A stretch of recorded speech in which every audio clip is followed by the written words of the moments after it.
Hello बच्चों, कैसे हैं आप लोग। पढ़ाई हो रही है? ठीक है, पढ़ते रहिए। चलिए आइए, आज का सब्जेक्ट है एलिमेंट ऑफ बैंकिंग। क्या सब्जेक्ट है? Element of banking. यह हमारा सब्जेक्ट है। इस सब्जेक्ट में आप पढ़ेंगे क्या, यह ध्यान दीजिए। आज का जो टॉपिक है वह है आपका टॉपिक केंद्रीय बैंक के कार्य, फंक्शन ऑफ सेंट्रल बैंकिंग। केंद्रीय बैंक के क्या कार्य। कल के वीडियो में मैं बताया था कि केंद्रीय बैंक है क्या, कब स्थापित हुआ, कैसे स्थापित किया गया, क्या उसका प्रोसेस था और क्यों इसकी आवश्यकता महसूस की गई। आज के वीडियो में मैं बताऊंगा कि केंद्रीय बैंक के कौन कौन से कार्य।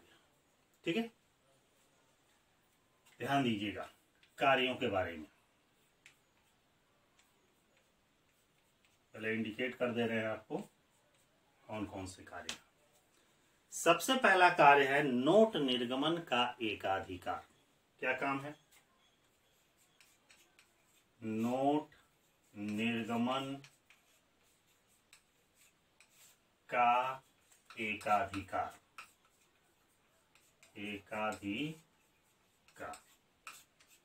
केंद्रीय बैंक का पहला कार्य है नोट निर्गमन का एकाधिकार। माने केंद्रीय बैंक इसलिए स्थापित किए गए कि देश में जितनी भी प्रकार की मुद्राएं छापी जाती हैं, रुपए छापे जाते हैं, चाहे वो किसी भी बैंक में भेजे जाते हैं, लेन देन किए जाते हैं, उससे मतलब नहीं, लेकिन उन नोट को निर्गमित करने का, जारी करने का एकाधिकार केंद्रीय बैंक के पास है। अब ये भी जानना होगा कि केंद्रीय बैंक क्या है। केंद्रीय बैंक को ही भारत में रिजर्व बैंक के नाम से जाना जाता है। प्रश्न में यदि आए कि केंद्रीय बैंक के कार्य बताइए, या प्रश्न में आए रिजर्व बैंक के कार्य बताइए, दोनों का कार्य सेम है, क्योंकि केंद्रीय बैंक ही रिजर्व बैंक है और रिजर्व बैंक ही केंद्रीय बैंक है।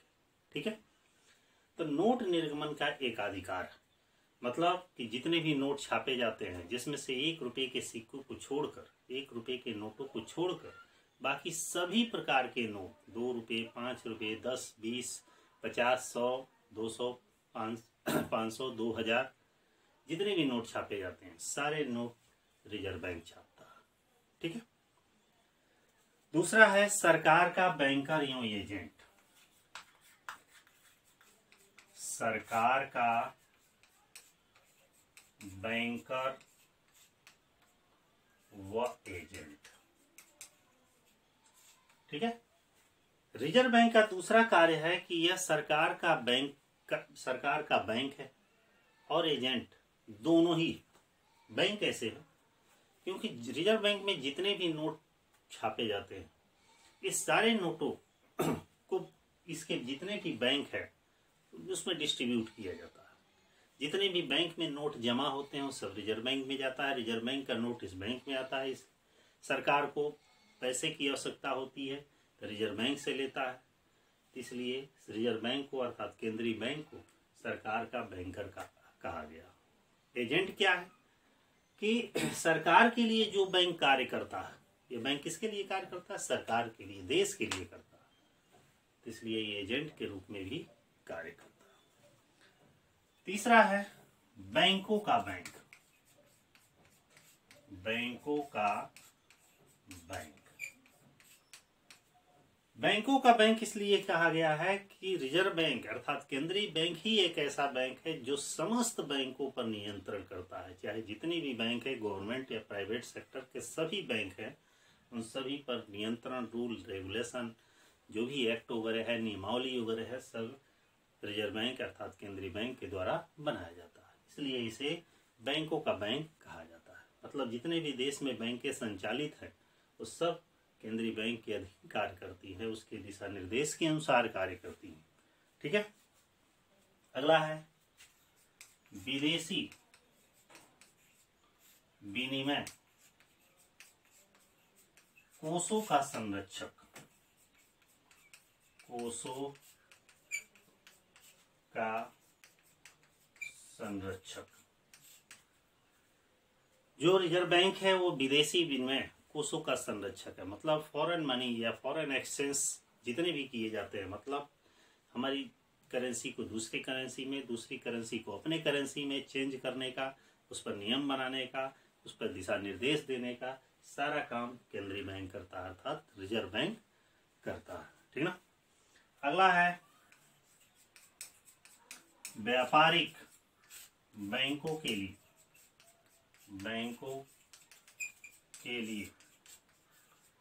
अंतिम ऋणदाता।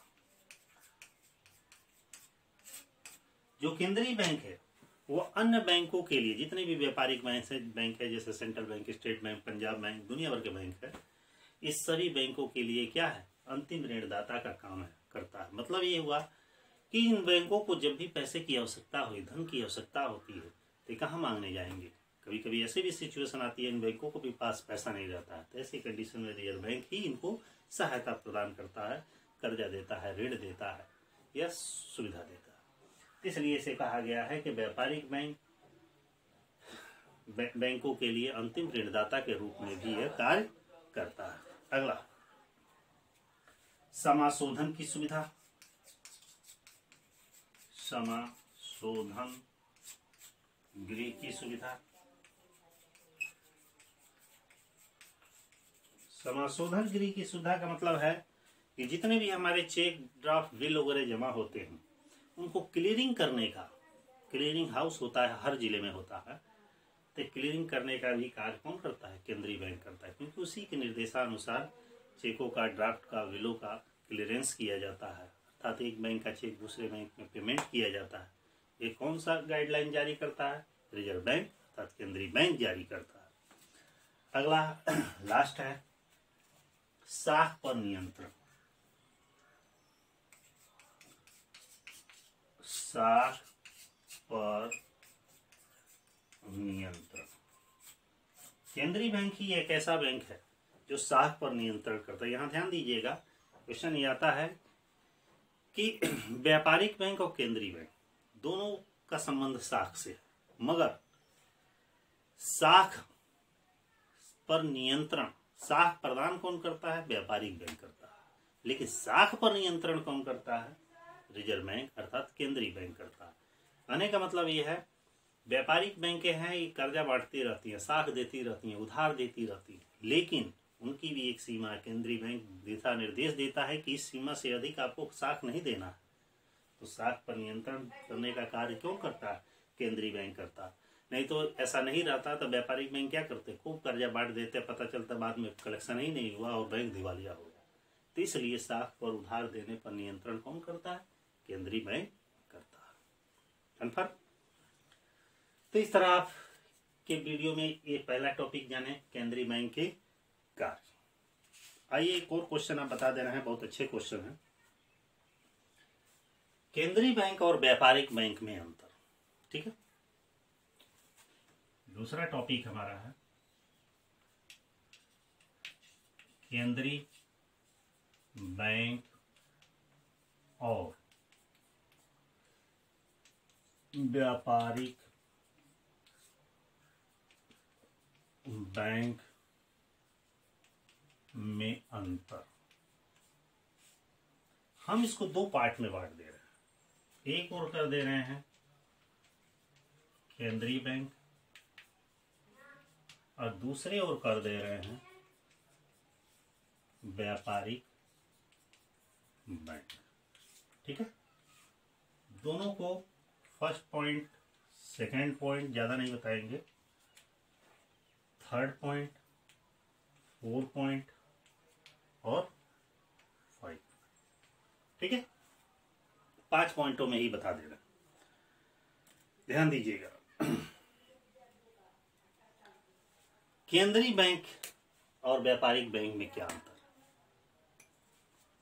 केंद्रीय बैंक विश्व में, ध्यान दीजिएगा, विश्व में अमेरिका को छोड़कर, यूएसए को छोड़कर पूरे देश में एक ही है। केंद्रीय बैंक क्या होता है, चलिए भारत में आइए, पूरे भारत में एक है। कितना है? एक होता है। व्यापारिक बैंक भारत में अनेकों होते, अनेकों है। मतलब हर चौराहे, हर कस्बे, हर नगर, हर शहर में जितने भी बैंक देख रहे हैं सब व्यापारिक बैंक, लेकिन केंद्रीय बैंक अर्थात रिजर्व बैंक भारत में एक ही है। ठीक ना? केंद्रीय बैंक जो होता है यह भारत का सर्वोच्च बैंक है। ठीक ना? जबकि व्यापारिक बैंक भारत का सर्वोच्च बैंक नहीं।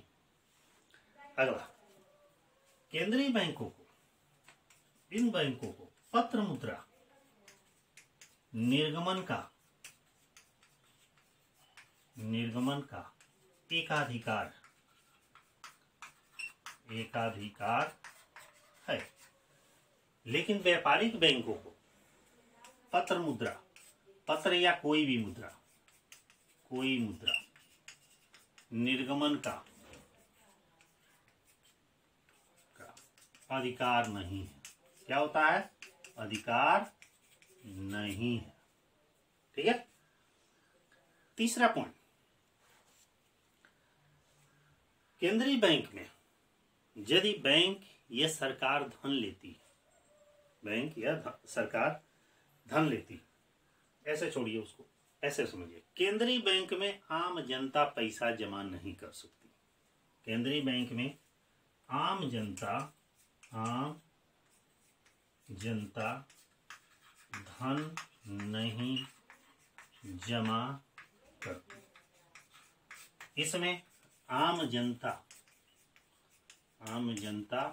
धन जमा करती है, धन जमा करती। मतलब व्यापारिक बैंक में कोई भी आदमी पैसा जमा कर सकता है, निकाल सकता है, कर्ज ले सकता है, लेकिन केंद्रीय बैंक में आम जनता पैसा जमा नहीं करती। अगला है, जो केंद्रीय बैंक है इसे बैंकों का बैंक कहा जाता है। क्या बैंकों का बैंक? ये तो सब मैं बता ही दिया हूं। यह आइए, यह साख पर, सबसे मुख्य है, साख पर नियंत्रण कर, तो साख पर यह नियंत्रण, ये बहुत महत्वपूर्ण टॉपिक है। और व्यापारिक बैंक क्या करता है? यह साख का निर्गमन करता है। ठीक है? एक और बता दे रहे हैं, जो केंद्रीय बैंक है, केंद्रीय बैंक है,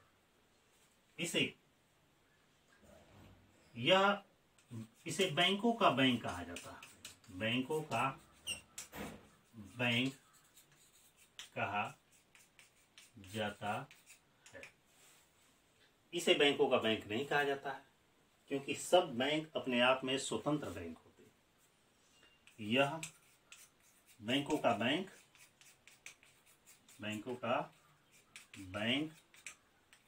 नहीं है। अंतर बनाना चाहेंगे तो बहुत सारा अंतर बन जाएगा। जैसे इसे नोट निर्गमन का एकाधिकार, इसे नोट निर्गमन का एकाधिकार नहीं है। ये सरकार का बैंकर है, ये आम जनता का बैंकर है।